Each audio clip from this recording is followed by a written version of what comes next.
Exactement. Ce sera le plus chaud. La journée, ça fait. Oui, oui. Ouais, 122. Ouais, j'ai vu qu'il était parti. Sinon, honnêtement, s'il y a des journalistes qui arrivent pour le stock, on peut ça les répéter pour le vidéo et le radio. Comme ça, ils peuvent pas suivre toute la vie. Ça, c'est leur week-end. À chacun, là. Oui, non, on peut appeler encore.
Morning.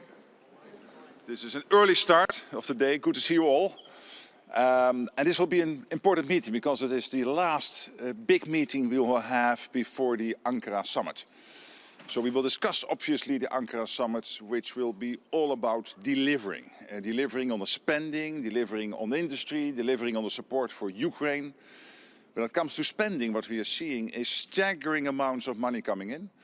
Europe and Canada spending in 2025 more than $19 billion extra compared to 2024, which is almost a 20% increase in defense spending. So that is really great, and we need it on a path to get to the 5% defense spending to deliver our capabilities and the capability targets.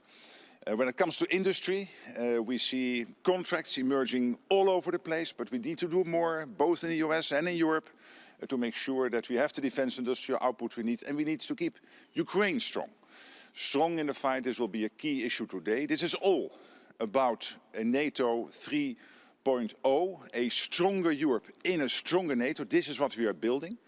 Today we will have various meetings, the nuclear planning group, it's where we will start. Then we will have a meeting at the 32, and we will have a meeting with the Ukraine Defense Contact Group, where I can announce President Zelensky will also participate this afternoon, so that is important. I had the honor of hosting him last night. He will be there for the UDCG. So a packed day with many meetings, all about delivering, making sure the money, the industrial output, support for Ukraine is there. What do you expect allies to be able to do? Will NATO be directly involved? Well, let me say that I really welcome the deal. I think President Trump struck a good deal. It is important because what this deal does is degrade the nuclear capability. This is what the US did through this, basically from the end of February, making sure that the nuclear capability is degraded in Iran. The same when it comes to the ballistic missile capability, which is posing a threat, not only to the Middle East, but also to Europe and other parts of the world, but also to restore the freedom of navigation. As you've seen in the G7 statement from the leaders of the G7, they're absolutely considering what they can do to help in making sure the freedom of navigation is there. This is not directly NATO, but if NATO can play a role, of course we are always willing to help. When are you going to be able to say that Europe has been largely able to backfill the gaps left by the US cutting back its commitments to the NATO force model? And are you going to be able to say that? Great question, and let me be very clear on this. So the NATO force model, and let me say this again, is a planning tool. It's a planning tool. So what the US has said, and we knew this was coming because the US has to take care of multiple theaters. They cannot spread their resources too thinly. So what the US has announced already before is that they had to lower somewhat their contribution to the NATO force model. The question yesterday came up, is this immediate or not? It is immediate. However, why I'm a little bit reluctant to say this is because it is a planning tool. So what would happen in reality? If war would break out, let's assume that an Article 5 situation would emerge, then all allies, including the US, will max out what they can do to make sure we can fight the war. So as a planning tool, we have to consider the fact that the US is lowering its contribution, still considerable, but somewhat lower than it was in the past. What you there see is that the Europeans are now backfilling it. Some of this is already done. Some of this is in the progress. We are working on that. And of course, we still have work to do on other issues. But we are really in a good place there. Sorry. What did you discuss with President Zelensky yesterday? How did that meeting go? Which meeting? With President Zelensky. Yeah. What your question is? What did you discuss with President? Oh, sorry. We discussed basically all the issues we always discuss. That is how the war is going. Of course, Ukraine is really doing well. We see the reports coming in of how many Russian losses there are each month, which are somewhere between the 30 and the 35,000 a month now, which is really incredible. Then, of course, how we can help Ukraine to have the weapon systems, the air defense systems they need to be able to maintain the fight, but also to protect the cities, to protect the crucial infrastructure in Ukraine. So we've discussed all these issues, and I must say the president was in a good place. He just came back from the G7. I think it was a very good meeting. Also, when you look at the G7 final declaration when it comes to Ukraine. So it was a very good conversation. Why, I still don't get it. Why are you so confident that European allies will be able to fill the gap? Because it seems a bit that you're downplaying the challenge right now. Yes, I am, because I've seen a lot of this in the media, which is fine. That's your job. But my job is to try to explain how I see things. And when it comes to the NATO force model, it is exactly that. It is a planning tool. So if war breaks out, we will all max out what we need to do to make sure we can fight the war. In the planning phase, it is important to know what we can count on, what is in theory there. The US has said they will lower somewhat their contribution. And I cannot tell you exactly what, because that, of course, is classified. But the good news is that when it comes to that planning tool, that Europeans are already backfilling a lot of those resources. In other cases, we are nearly there, and there is still areas where we need more work to do. So we are in a good place. To fund the Pearl initiative as part of the Ukraine support loan? Well, obviously, the discussions are constantly ongoing with all allies to make sure that Ukraine has what it needs. And when it comes to the crucial flow of equipment, which is still flowing from the United States into Ukraine, for example, when it comes to interceptors for Patriot systems, and this is crucial for Ukraine. And I really want to thank the United States for continuing that flow of crucial equipment into Ukraine. Obviously, I go cap in hand with my colleagues here amongst all 32 allies and any relevant organization to make sure we get the money. And at the moment, we are in a good place. You're saying we can still count on those capabilities in case of a conflict, but what in case of a simultaneous conflict? No, I'm not saying we can always count. No, of course, it is a planning tool. So when the United States says we have to make sure that if we get stretched too thinly, because it might be a multiple theater war, you never know, then we have to make sure that what we promised NATO allies to count on, in that case, that we are exactly clear what we can count on. From planning purposes, then it's clear that they had to lower their contribution to the NATO force model, which now has to be backfilled. What I'm saying is, when I say it is a planning tool, it is a planning tool. So if war breaks out, clearly what all allies will do, including the United States, is max out whatever they can do. I'm not saying that they can still do what they promised to the NATO force model, but they will still max out, and it depends, of course, on what type of war it is, what other constraints there are, what other challenges there are. But I'm pretty confident that we will fight that war and we will win it. Secretary General, you said that the G7 was a good moment for Ukraine. Would you say it's a game changer? Will Donald Trump eventually do something for Ukraine? Hey, listen, Donald Trump has done a lot for Ukraine. First of all, he was the one breaking the deadlock with President Putin in February last year. He started again to dialogue with him to get this war done. And it was only the American president who could do that. And he consistently, with Jared Kushner, with Steve Witkoff, with Marco Rubio, worked on this. So this is one. Then when it comes to supplying Ukraine with the crucial aid they need, when it comes, for example, to the interceptors or the Patriot systems, it is the US president making that possible, paid for by European and Canadian allies. And that crucial flow is going into Ukraine as we speak. And they need it to defend their cities and their critical infrastructure. So the US is there all over the place. And what was good about the G7 is that it was a joint conclusions by the 7 leaders on their joint support for Ukraine. Yes. The NPG will give a statement for the first time in 20 years today. What is the reason or occasion? You will read the statement when it comes out. Final question. General, Pete Hegseth, the Secretary of War, comes here after almost a year ago. He was just on October. After that came Undersecretary. So we don't know, is it a good news or bad news for European allies? What do Secretary Pete Hegseth expects from Pete Hegseth is a great friend. He's a great friend of this alliance. You have seen his speech last year in February where he said, hey, US is completely committed to NATO, but we have an expectation. The expectation is that you guys in Europe and Canada will equalize the spending with what the US is spending. My predecessor had already put in place a system agreeing on which capabilities we collectively need, which would bring us to a place where we would equalize with the United States. The problem was the decisions had not yet been taken. In The Hague, we were able to do that. What we are now seeing is that the money is coming in. The fact that Germany will double its defense spending by 2029 compared to 2021, that as European and Canadian allies, we are now spending over $90 billion extra compared to last year. So we are, and that's the max you can do in 1 year, because there is some limit to the absorption capacity from year to year. So this is really a lot of money, almost 20% more defense spending. It shows we are delivering. What Pete Hegseth is doing is working on the defense industry in the United States to make sure it opens up. It produces more, crucial for the US, but also for European allies. Also jobs involved here on both sides of the Atlantic. So he is doing everything he can. He's a great friend and doing everything he can to make this alliance stronger. Final question, because you thought you were having the final question and she took over. So. Okay, Secretary General, we have heard that the EU Council is trying to establish contact with President Putin's office. What is your thought on that? Well, clearly in the EU that discussion is going on. I completely respect that. I understand why the discussion is going on, but it is a European discussion where NATO is not involved. But I, of course, closely follow this. We constantly update each other, but this is purely a European discussion, and as NATO I should not comment. So we'll see each other later today. We will have 2 more press conferences, one about the DMM and then another one about UDCG. So you will be busy, I will be busy. See you later.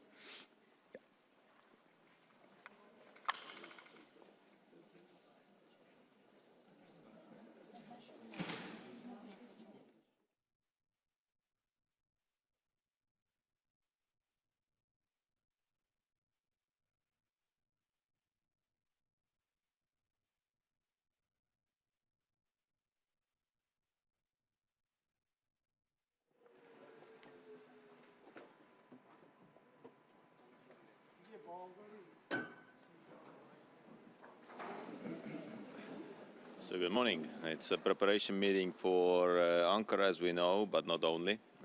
We have also the Ukrainian delegation here, so which means that we will discuss many topics. You heard also already the Permanent Secretary saying, or Secretary General saying about the defense spending. Definitely it's good news that allies are contributing more, but from our point of view, it's not enough. We are doing already since this year more than 5%, and we are also declaring more than 1.5% for the related costs. So we are really hoping that all the allies will do the same. It is necessary for the alliance, it is necessary for the capabilities. There is no question at all. Regarding Ukraine, we see that Ukraine is doing some progress on the battlefield. They are in a quite good shape, so it is important at this very moment to keep continuing also with the sanctions, with the additional military assistance. We hope that in Ankara we will hear a bit longer term or longer perspective commitments also from the allies to help more Ukraine. This is definitely very, very important. From our point of view, we will continue with the commitment at least 0.25 each year to Ukraine. Last year we did 0.35. This year the track is also to go above 0.25. So from our point of view, we see some very good progress. Thirdly, regarding the burden shifting and the commitment of the United States, it has been discussed a lot. My message is very clear. We are friends and partners with the United States. We see that they have the commitment also towards NATO. And even when we see the burden shifting, which is fine, Europe will do more and Europe needs to do more, then this burden shifting is something we totally understand.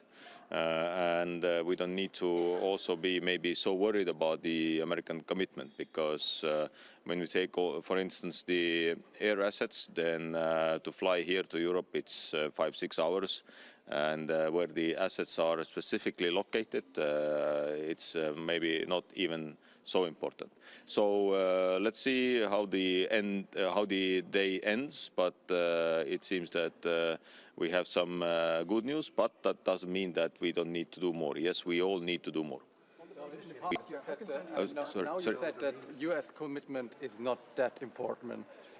In the past, it has always been highlighted as very important. No, I didn't say it's not important. You please listen carefully what I said. I said that it's not so important where the specific capabilities are located. Are they in Germany, are they in Spain, or are they in Georgia, United States? So this is what I said regarding the air assets. Of course, there are assets, there are capabilities which need to be here in Europe, and they will stay here in Europe. So there is no question. So I have not heard that the US will leave Europe. So there will be a change in the footprinting. There will be a change how much they will have here, how much they will have in different regions of the world.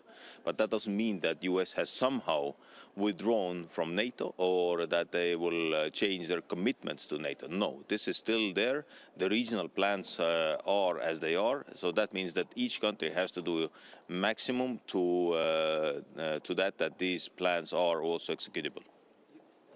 Footprints you talk about, do you have any clarity on what those footprints will now look like? And also on the burden sharing, how concerned are you about any gaps that might be in the interim after the US drawdown? Well, first of all, we have some better understanding regarding the air capabilities, less information about the land capabilities, but I am quite confident that we will have that clarity in the nearest future. So I will also talk today with the SACEUR, so probably we will have some more clarity also regarding the eastern flank and how the footprinting exactly will be. Regarding the gap, of course, there are gaps always. It's not only about the US footprinting, it's also that the European nations have to do more, and there is no question about it. So we need to do more also here in Europe. So the Europe needs to be stronger. There is no question. So are we there yet? I would say that we will never be there where we can say that NATO is ready. NATO will never be ready. There are always new capabilities coming. So this is why, you know, it is our job to invest more and to bring more capabilities into our defense. So that's clear. So last question, because we have colleagues. No. Can Europe intervene military in Hormuz to secure the Strait of Hormuz, and will your country take part in this? Well, I said from the very beginning, when President Trump said first that the European allies should be also there, I said that we need to talk with the Americans and we need to see how we can solve the situation, because it's first and foremost the question of the freedom of navigation. How it will be ended, we don't know exactly. Maybe today, tomorrow, we will have some more news regarding the freedom of Strait of Hormuz. So when it will be cleared, then we also understand that how much effort it's needed from the international partners. Maybe the agreement what they sign between US and Iran will say that everything will be cleared, the Strait of Hormuz will be free, and we don't need to do anything additionally. So before not knowing what we need to do exactly, it's very difficult to say what assets will be sent. But in general, I say that yes, Europeans have to take part of, have to take part of that, that the Strait of Hormuz is free for navigation. Thank you very much.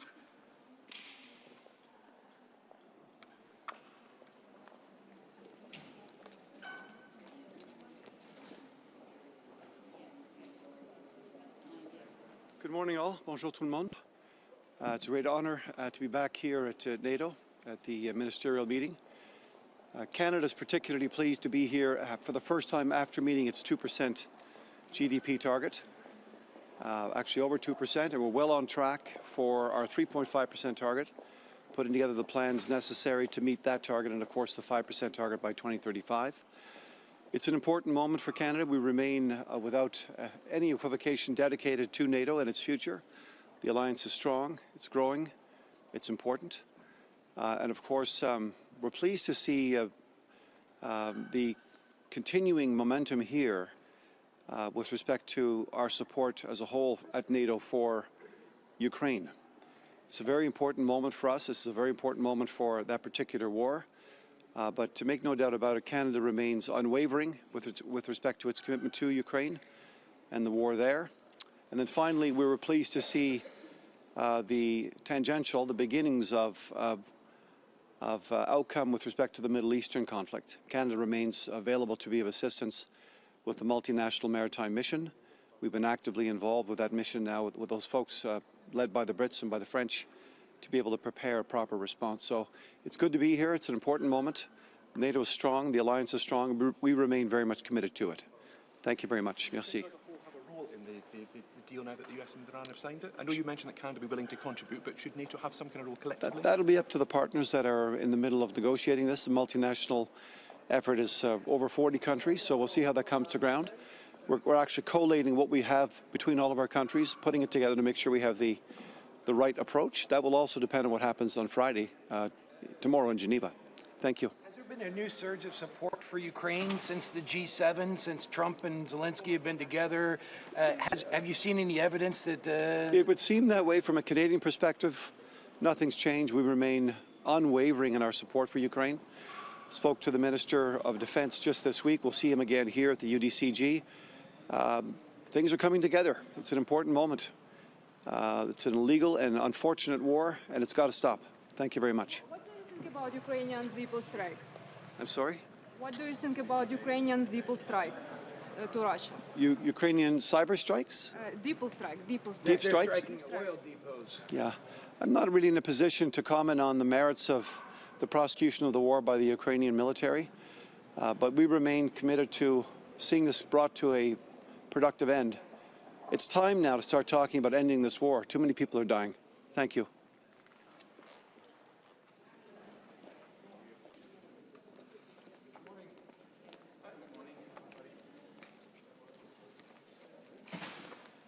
Hey, good morning. Here, looking forward to the NATO summit in Ankara. We need to step up on production. We're trying to have a production site of Amran missiles in Belgium, of course. This is negotiations are there. We're pretty much, I think, on the end of it. So I hope that that will end up well. Then on the Strait of Hormuz, as you know, we have a mine sweeper that is ready to be deployed. It's already deployed in the Mediterranean in a NATO mission, so it's pre-positioned. And then we'll take the decision to bring it to the Strait of Hormuz as soon as possible. We will send a staff officer to Great Britain normally today to plan everything so we can step up also in our help for the people in the Gulf region because there have been heavily attacked, and that's a big problem. So demining the straits, getting free navigation, freedom of navigation there again is really crucial for world economy, but also for the Gulf nations and the beautiful people of the Gulf states that have been attacked by the cruel regime of Iran. Then on Ukraine, we're stepping up even on the help. We will help them with delivering 7 F-16s this year. So there will be 7 F-16s this year, 4 for spare parts, 3 to operate in the skies of Ukraine to defend Ukraine against Russian aggression. Against Shahed drones, F-16s are very good platforms, but also against missiles, cruise missiles, and other threats. And I'll propose to the government to send all our F-16s to Ukraine in the next coming years. It depends on having the F-35s in place, because of course we have DCA capacity, we have our role in the nuclear doctrine of NATO, so we have to have the F-35s before we can deliver F-16s. But the first F-16s will come up. I'm looking forward to meet President Zelensky at 11 o'clock at our Prime Minister's office here in Belgium. So, yes. The United States are withdrawing from the capabilities from the NATO force model. Why are you confident that European allies are able to fill the gap, and what is your country, Belgium, contributing to it? Yes, we will fill up with more F-16s will be contributed, MQ-9B, Sky Guardian, so like ISR surveillance drone, and then other capabilities. So yeah, we will absolutely replace US platforms. So yes, our contribution is very clear on that point as well. There will still be some gaps, though. Are you not concerned in the interim about these gaps that will be following the US drawdown? Of course, there will be heavy discussions on who is doing what, but I can say that Belgium is contributing on ISR, on F-16 platforms, who is like a very important platform because they're withdrawing a lot of their capabilities. So, and on other naval and other capabilities, we will also step up. So Belgium will take its part. Belgium is back. We're back, finally back. We're one of the founding fathers of NATO, but we were one of the worst pupils of NATO class. Now we have an increase of 60%. We have the biggest increase of all NATO countries on our budget, and we're really trying to really be very operational. We took out a vessel of the Shadow Fleet. We're helping in Africa. We're doing a lot for Ukraine, and we will do a lot for NATO. Long live NATO. Thank you.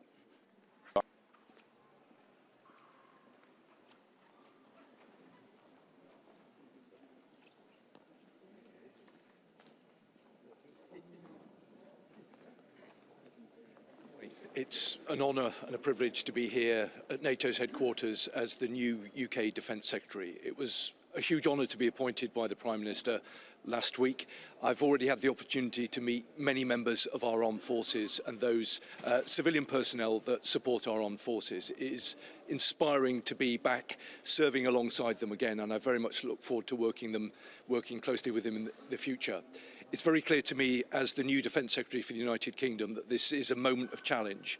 The international security is incredibly challenging, and that's why this gathering here today is so particularly important. There is important business to do in terms of the work that we are co-chairing jointly with German allies, the Ukraine Defence Contact Group, bringing together 50 nations to make sure that collectively we're doing everything that we can to support our Ukrainian allies. And we are all honoured by the presence of President Zelensky here today. It's a very good opportunity to make sure that we are doing everything that we can to support Ukraine in their fight against Putin's barbaric invasion. It's also an incredibly good opportunity to work with NATO allies to ensure that we're doing everything to enhance and improve the deterrence effect that NATO has had, a hugely important institution that has helped kept our country safe for 70 years now. And of course, we'll want to work very closely with our European allies in terms of our own collective security, both for Europe and for the United Kingdom. It is important work, and I'm going to get on with it, but I'm grateful to be here and grateful for the opportunity to serve. Thank you very much. Britain's defence funding plan falls short.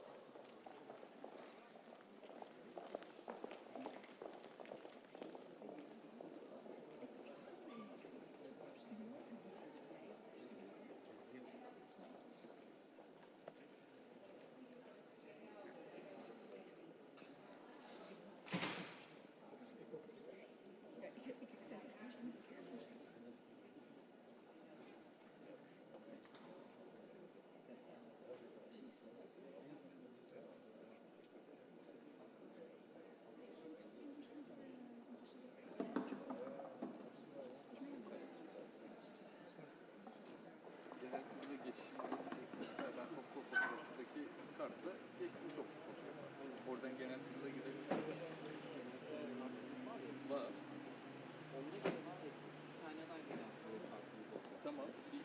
Ama genel kurulu hani farklı bir pulla alacaklar ya. Ben oradan genel kurulu aileyi çektikten sonra beni orada siz oradalar tabii. Ben yardımcı olacağım. Sadece orada hemen ondan sonra zaten tamam.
Fransa'dan beraber siz de o zaman aileye doğru gideceğiz.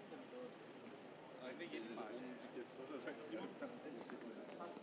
Was? Können wir rein?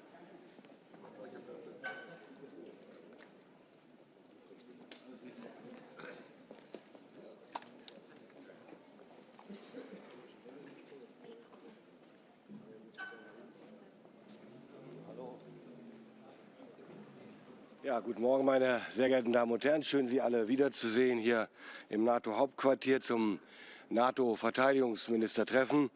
Und ich kann gleich mit einer guten Nachricht beginnen.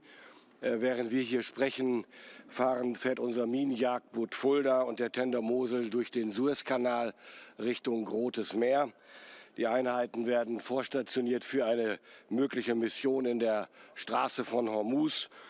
Diese Vorausstationierung ist eine, wenn Sie so wollen, vorausschauende, vorsorgliche Maßnahme, wie es der Name schon sagt. Wir wollen, wenn es gefordert ist und Realität wird, schnell handlungsfähig und vor allen Dingen schnell dann in der Straße von Hormuz sein. Daher werden unsere beiden Schiffe auch von autonomen Systemen begleitet, von Minentauchern und Vessel Protection Teams. Derzeit sind sie also auf dem Weg ins Rote Meer mit dem Ziel Djibouti. Dafür braucht es kein Mandat des Deutschen Bundestages. Das wird abgedeckt über das Mandat EUNAVFOR Aspidis. Wenn es dann weitergehen sollte, wenn die Bedingungen geklärt sind, dann werden wir auf den Bundestag zugehen und um ein Bundestagsmandat werben. Wann und ob es soweit kommt, ist allerdings noch offen. Wir brauchen für die Straße von Hormuz, das haben wir immer wieder betont, einen klaren internationalen völkerrechtlichen Rahmen, der unterschiedliche Ausformungen haben kann. Und wir brauchen Permissive Environment, das heißt insbesondere die Zustimmung des Irans und des Omans für entsprechende Minenräumaktivitäten. Vieles hängt jetzt davon ab, wie die Verhandlungen zwischen dem Iran und den USA in den nächsten 60 Tagen verlaufen. Sehr zu begrüßen ist jedenfalls der Fortschritt, den es jetzt mit der Verabredung darüber gibt, die Kampfhandlungen sofort einzustellen. Wir sind jedenfalls ready. Wenn es soweit ist, sind wir bereit. Aber heute werden wir außerdem natürlich wieder über die Ukraine reden im Rahmen des UDCG-Formats. Und ich war vor einigen Wochen, wie Sie wissen, in der Ukraine, war in Saporischschja, wenige Kilometer vor der Front. Und die Ukrainer, das will ich noch einmal deutlich sagen, sind in der Verteidigung ihres Landes und zum Teil auch bei der Rückeroberung von Territorium sehr, sehr erfolgreich. Entschuldigung. Auch wenn Putins Terror gegen die Zivilbevölkerung, die ukrainische, andauert, er kommt an der Front kaum voran und hat enorme Verluste. Und deswegen kann man feststellen, und das habe ich auch vor 3 Wochen schon gesagt, das Momentum liegt zurzeit auf der Seite der Ukrainer. Und gerade deshalb dürfen wir nicht eine Sekunde nachlassen in unserer Unterstützung für die Ukraine. Und für Deutschland kann ich sagen, wir tun das. Ich kann dazu 2 Punkte sagen. Erstens, wir werden uns ein weiteres Mal, das ist dann das 4. Mal, beteiligen an einem Pearl-Package, am Pearl-Mechanismus. Mit Pearl finanzieren wir US-amerikanische Waffensysteme und Munition, die von der Ukraine dringend gebraucht, also prioritär eingestuft werden, die in Europa aber eben nicht hergestellt werden. In diesem Fall sind es insbesondere wieder einmal die so dringend benötigte Munition für die Luftverteidigungssysteme. Damit retten wir buchstäblich jede Nacht und jeden Tag Menschenleben. Wir werden uns dieses Mal mit $200 Millionen beteiligen. Außerdem hat mein ukrainischer Amtskollege Michailo Fedorov mich gebeten um Unterstützung für das sogenannte Jumpstart-Programm. Damit sollen vor allem speziell Lenkflugkörper für die Patriot-Systeme beschafft werden. Wir haben uns bereit erklärt, auch uns daran mit $200 Millionen zur Beschaffung von PAC-3 Lenkflugkörpern zu beteiligen. Wir gehen also voran, wir wissen, worauf es ankommt, haben das von Anfang an gewusst und wollen auf diesem Weg weitere Unterstützer im Kreis der Ukraine Defense Contact Group ermutigen, sich ebenfalls an der Finanzierung für PAC-3 Lenkflugkörper zu beteiligen. Zur NATO selbst, meine Damen und Herren, wir hören sehr oft und nicht erst seit gestern, Europa muss mehr Verantwortung übernehmen für die eigene konventionelle Abschreckung und Verteidigung. Und das ist auch völlig richtig, nachvollziehbar und das war absehbar. Ich rede darüber seit 3 Jahren. Es ist völlig klar, wir tun das einerseits zunehmend und die Voraussetzungen dafür oder die Bedingungen dafür sind klar. Und was speziell Deutschland tut, kann man in diesen Tagen übrigens sehr gut im Baltikum sehen. Aber ich will noch mal sagen, dass die Vereinigten Staaten von Amerika weniger tun würden in Europa, um am Ende mehr Engagement noch an den Tag legen zu können im Indopazifik, war immer absehbar, egal unter welcher Administration. Entscheidend ist jetzt die Frage der Roadmap, der Synchronisierung der einzelnen Schritte. Aber noch mal zurück zu dem, was wir an der Ostflanke tun. Erstens in Litauen. Die Brigade Litauen übt gerade jetzt, während wir hier stehen, im Rahmen von Freedom Shield mit mehr als 2.900 Soldatinnen und Soldaten bis Ende 2027. Und der Zeitplan steht, werden wir rund 5.000 Männer und Frauen, also eine Full Combat Ready Brigade in Litauen stehen haben. Zweitens in Lettland und Estland das deutsch-niederländische Korps übernimmt ab Juli das taktische Hauptquartier der NATO für Lettland und Estland. Als taktisches Hauptquartier bekommt es eine zentrale Rolle innerhalb der NATO-Planung. Drittens, Deutschland wird sich weiter maßgeblich am Schutz des NATO-Luftraums im Wege des Air Policing beteiligen. Und noch einmal zu den NATO-Fähigkeiten in Europa. Sie würden am liebsten wahrscheinlich heute Morgen direkt wissen, welche Fähigkeiten von wem innerhalb der NATO übernommen oder kompensiert werden, so sie denn von den USA abgezogen werden. Ich wiederhole es nochmal, seit Jahren ist klar, dass die US-Verbündeten weniger tun würden. Und es wird Sie nicht überraschen, wenn ich Ihnen sage, die Entscheidung, wer welche Aufgaben der Amerikaner dann, wenn es dazu kommt, übernehmen, ist noch nicht gefallen. Aber klar ist, wir müssen die Verantwortung orchestrieren, wir müssen sie synchronisieren, um zu verhindern, dass gefährliche Fähigkeitslücken in Europa im konventionellen Bereich entstehen. Das habe ich im letzten Jahr, vor einem Jahr etwa, vor 1,5 Jahren, hier auf dem Treffen das erste Mal in Anwesenheit von Pete Hegseth sehr deutlich gemacht. Es muss um Synchronität gehen. Wir können übernehmen, was kompensiert wird, aber nicht alles sofort, wenn wir beispielsweise über DPS oder anderes reden. Wir brauchen also eine Roadmap und die Arbeiten an der Political Guidance 2027 sind in vollem Gange. Und dabei wird festgeschrieben, was die NATO leisten und wer die Fähigkeiten jeweils übernehmen soll. In diesem Rahmen werden wir dann auch unsere Vorstellung von der Roadmap verfolgen. Meine Damen und Herren, es ist gut, dass wir Verteidigungsminister uns heute wieder beraten, denn schließlich geht es auch um die Vorbereitung des NATO-Gipfels in Ankara. Vielen Dank.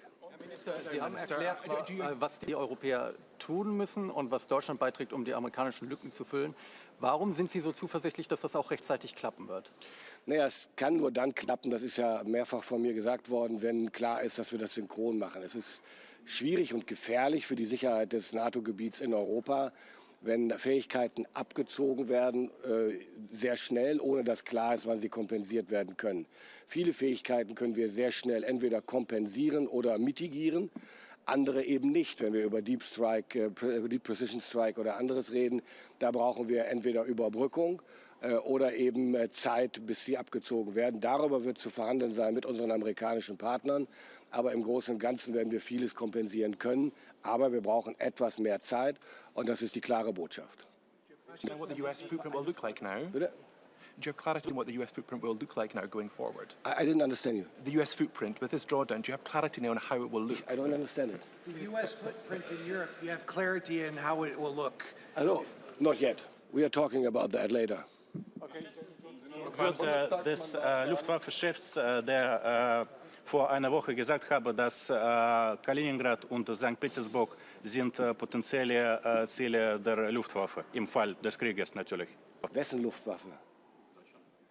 Naja, wir reden über den Fall, dass wir angegriffen werden. Wir reden über den Fall, dass Deutschland oder die NATO angegriffen werden. Meeting is the last big meeting we will have before the Ankara summit. And the Ankara summit will be all about implementation. What we are seeing now is that NATO 3.0 is really happening. A stronger Europe and a stronger NATO. Your first visit to NATO was in February last year. And you gave a very strong speech about spending more, getting the production up, but also to make sure that it's a fair deal with the United States. You said we are committed to NATO, but we also have an expectation. The expectation is that Europeans will at least equalize with what the US is spending. And they had to, not only because you were asking, but also because we got to keep ourselves safe. And these are the capability targets we need to deliver. And we committed to this in The Hague, but now it's coming on. It's happening. So almost 100 billion, over $90 billion more in 2025, almost 20% increase in Canada and in Europe. So thank you for your guidance last year and your spirited speech. But also thank you for what you are doing when it comes to the defense industrial base. It's crucial. We need to produce more, both in the US and in Europe, to keep ourselves safe. And this is a big priority of you and the team and the President. Opening up the defense industrial base in the US. We are doing the same in Europe and Canada because we have to not only keep up We have to do better than China, Russia and others who are at this moment rapidly expanding their defense industrial output. So for all these reasons, thank you for what you are doing, for your leadership, your commitment, and thank you for being here today. Well, thank you, Mark. Thank you very much. Secretary General has done a fantastic job leading the way, working with us, working with President Trump, working with NATO to get to NATO 3.0. NATO 3.0 is post-Cold War recognition that it needs to go back to a real hardline military alliance that has real military capabilities capable of deterring right here on the continent and taking the lead for the conventional defense of Europe, which you have led on and other nations are stepping up to do. So a lot of commitments made at the Hague Summit, many countries following through, some that still need to do more, and we will be candid about that, both in private and in public. I think that's important. Friends, being honest with friends, making sure that they can step up. But I appreciate you noting what the United States is doing as well through the leadership of President Trump.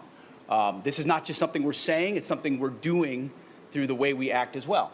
A $1.5 trillion investment in our defense in FY27 is a message to the world. And we're so personally invested, I'll be up on Capitol Hill for weeks making the case, whether it's reconciliation or the supplemental or the base budget, how important these investments are to our capabilities, our defense industrial base in building the arsenal of freedom that first and foremost protects America and American interests, but also backstops the strength of NATO and our allies.